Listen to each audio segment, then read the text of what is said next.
پاکستان میں سرمایہ کاری کیسے؟ ہماری آبادی کا بڑا حصہ چونکہ نوجوان طبقے پر مشتمل ہے، اس لیے ہمیں اس ہیومن کیپٹل پر سرمایہ کاری کرنے کی اشد ضرورت ہے۔ اس کی بڑی وجہ یہ ہے کہ ہماری غیر معمولی طور پر نوجوان آبادی بہتری کی جانب گامزن ہے۔ ڈیجیٹل انفراسٹرکچر، مواصلات کا معیاری نظام اور جنوبی ایشیا، وسطی ایشیا اور مشرقی وسطیٰ کو آپس میں ملانے والی اسٹریٹجک جغرافیہ کے ساتھ پاکستان کو عالمی سرمایہ کاری کے لیے ایک انتہائی پرکشش مقام کے طور پر دیکھا جا رہا ہے۔ تاہم اس حوالے سے دستیاب مواقع سے فائدہ اٹھانے کے لیے ہمیں ملک میں سازگار سرمایہ کاری کا ماحول فراہم کرنے کے ساتھ ساتھ طویل مدتی پالیسی پر مستقل مزاجی سے عمل درآمد کی ضرورت ہے۔ یہاں یہ امر قابل ذکر ہے کہ آج پاکستان میں ہر 3 میں سے 2 پاکستانیوں کی عمر 30 سال سے کم ہے۔ اس افرادی قوت کو اگر مناسب طریقے سے تربیت یافتہ اور ہنرمندی افرادی قوت میں تبدیل کر لیا جائے تو پاکستان نہ صرف اندرونی ملک درکار ہنرمندی افرادی قوت کی ضرورت کو پورا کر سکتا ہے، بلکہ ہنرمند افراد کو بیرونی ملک بالخصوص دوست ممالک میں ملازمت کے مواقع فراہم کر کے قابل قدر زر مبادلہ بھی حاصل کرے۔ قابل تشویش بات تو یہ ہے کہ اس وقت نوجوان طبقے کی بڑی تعداد بے روزگار اور ان کے پاس کوئی ہنر بھی موجود ہے جس کی وجہ سے وہ اپنے لیے باعزت طور پر روزگار کما سکیں۔ علاوہ ازیں جو نوجوان اعلیٰ ڈگریوں کے حامل ہیں، ان کی اکثریت بھی اپنے شعبے میں اس قابلیت سے محروم ہے جس کی موجودہ دور میں ضرورت۔ اس لیے ہمارا یہ یوتھ کیپٹل ہر گزرنے دن کے ساتھ ریاست کے سماجی اور کاشتی بوجھ میں اضافے کا باعث بن رہا ہے۔ محکمہ شماریات اور ورلڈ بینک کے اعداد و شمار بھی اس بات کی نشاندہی کرتے ہیں کہ افرادی قوت ملک کی مجموعی آبادی کا 56% ہے۔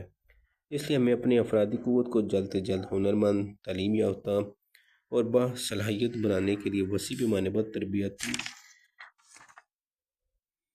ادارے اور انفراسٹرکچر تشکیل دینے کی ضرورت ہے۔ اس سلسلے میں پبلک ماڈل پر جو عمل پیرا ہو کر مختصر عرصے میں نمایاں کامیابی حاصل کی جا سکتی ہے۔ اس طرح نوجوان طبقے پر مشتمل آبادی کے بڑے حصے کو ملک کی ترقی کے لیے کارآمد بنایا جا سکے۔ انہیں اپنی توانائی غیر ضروری جرمانہ سرگرمیوں میں ضائع کرنے سے بھی بچایا جا سکے گا۔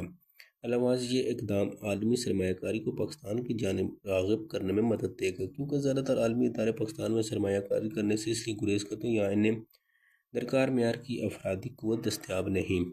علاوہ ازیں پاکستان کا ڈیجیٹل ایکو سسٹم انفراسٹرکچر بیرونی سرمایہ کاری کو راغب کرنے میں اہم کردار ادا کر سکتا ہے۔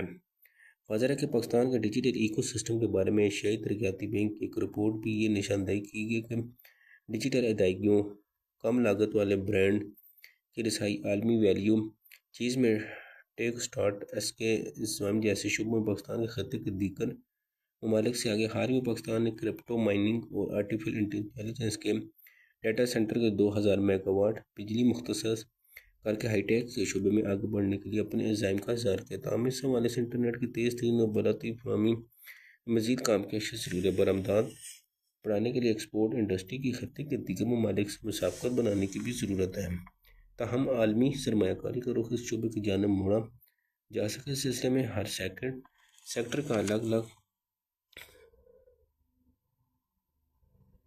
تجزیہ کر کے حکمت عملی اپنانے کی ضرورت ہے۔ سی پیک کے تحت چین سے آنے والے سرمایہ کاری کو سیکیورٹی مواصلات کی وصولی کے نظام، روپے کی قدر میں کمی اور پاکستان میں کاروبار سے حاصل ہونے والے منافع کو ڈالر کی شکل میں واپس اپنے ملک منتقل کرنے کے لیے درپیش مسائل حل ہوں گے۔ اس حوالے سے ہمیں پہلے مرحلے میں بڑی چینی کمپنیوں کے بڑی پاکستانی کمپنیوں کے ساتھ جوائنٹ وینچر کروایا جا سکے۔ اس طرح دونوں ممالک کے مابین نہ صرف سفارتی تعلقات بہتر ہوں گے بلکہ دو طرفہ کاروباری تعلقات میں بھی بہتری آئے گی اور رابطوں میں اضافہ اور چینی کمپنیوں پاکستان میں کاروبار کرنے کے حوالے سے درپیش مسائل کو بھی خاطر خواہ کم کیا جا سکے۔